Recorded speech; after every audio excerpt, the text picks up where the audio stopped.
Hi, it's Lemon39 again and welcome to the third video about iron. Today, we'll be talking about fool's gold and what an amazing mineral it actually is.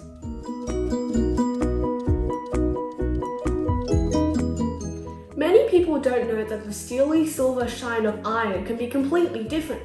In fact, it may even resemble gold. Fool's gold is a curious mineral. Though interesting in its own right, it is often cast off and widely used as a joke to caricature the naivete and the stupidity for taking in and believing the gold to be real.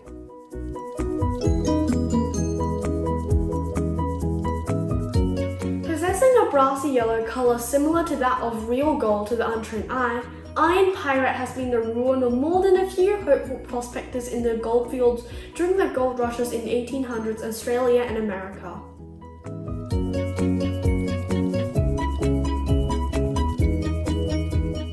However, iron pyrite has more going for it than we can see. Iron pyrite, or iron 2 disulfide, is the most common of the sulfide minerals, as well as the pyrite group, named in honor of iron pyrite and its cousins arsenopyrite and chalcopyrite. With a shiny, almost metallic luster and a brassy color, it has a superficial resemblance to gold despite the differences in crystal structures and the brittleness of iron pyrite.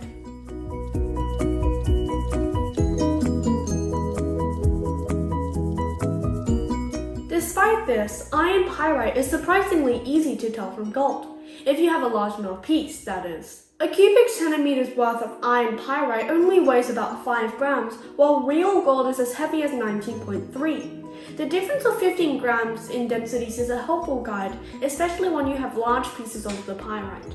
However, this simple test can become increasingly hard to do when you have small amounts or that the iron pyrite is set in stone. Another easy way to differentiate iron pyrite from gold is to swish it around in water. Because gold is much denser than iron pyrite, the pyrite would be carried around in the water, whereas the gold would stay put.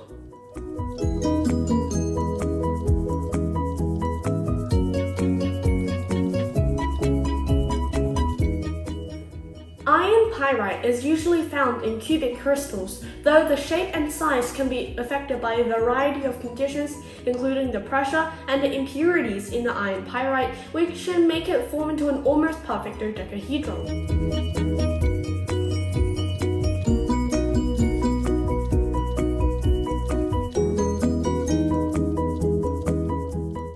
This has been used to explain the artificial geometrical models that have been found in Europe from as early as 5 BCE.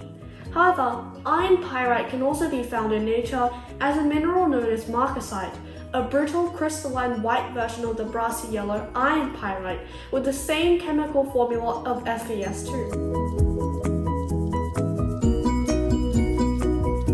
This makes it a polymorph, which is the property to crystallize in two forms.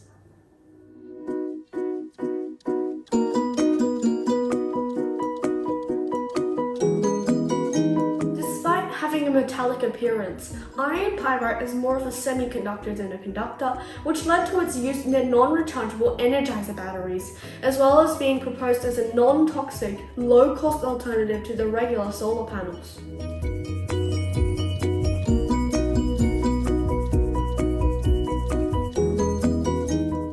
Iron pyrite was also used in jewelry. Known as marcasite jewelry, it was when the iron pyrite crystals would be polished, cut to many facets, and either set in silver or glued onto silver in the case of cheap theatre jewelry. Despite the name, the mineral marcasite is not used in the jewelry as it was too brittle and could not withstand the normal wear and tear that the jewelry would be subjected to.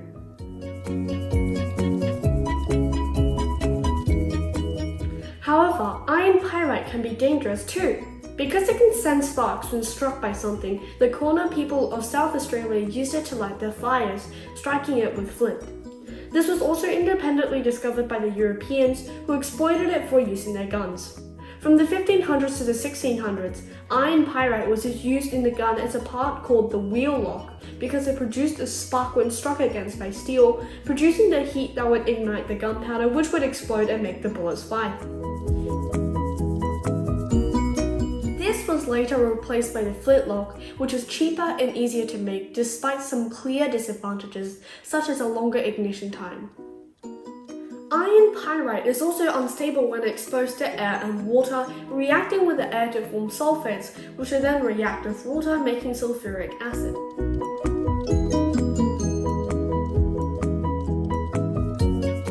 This decomposition of iron pyrite can also acidify the ecosystem around it, but also bring toxic minerals such as cadmium, lead, and arsenic with it, particularly if it happens near or around the mine. Mine and river located in Spain is a striking example of how this can happen. The rocks around the river were rich in iron and various other precious metals such as silver and gold. As a result, the mines were used for many millennia, starting with the Phoenicians at around 3000 BCE.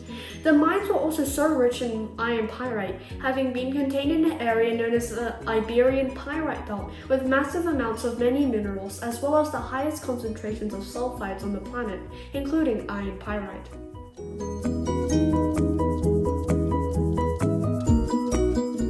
The prevalence of iron pyrite around the Rio Tinto River is what made it what it is today.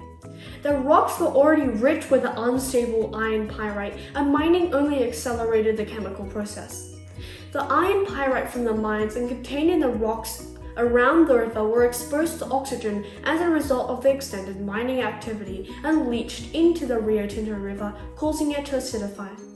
This meant that all the heavy metals such as mercury, lead, and arsenic that were contained in the rocks and mine tailings would dissolve into the river, causing it to not only be acidic, but highly toxic to nearly all life forms. The anaerobic bacteria in the river oxidized the iron, causing the river to change color, eventually to a dark blood red.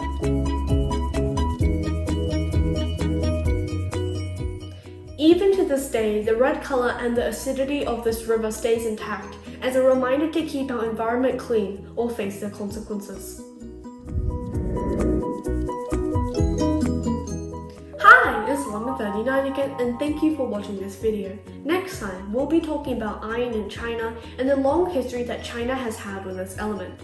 Don't forget to like and subscribe to my channel, and see you in the next video. Bye!